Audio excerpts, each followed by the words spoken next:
In this video, I'm going to show you how to make donor list in Salesforce. So the first thing that you'll need to do is click on the contacts on the sidebar.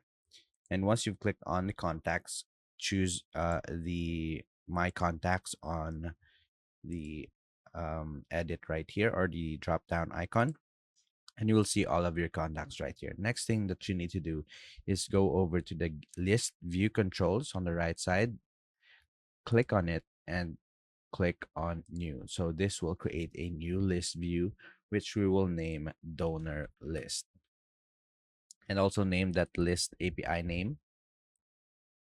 The same thing, just put an underscore, and you can also check who sees this list view, either only you or all users. So just click on save, and that's about it. That's how to make donor list in Salesforce. If you have any questions, please let me know down in the comments, and I'll do my best to help you out.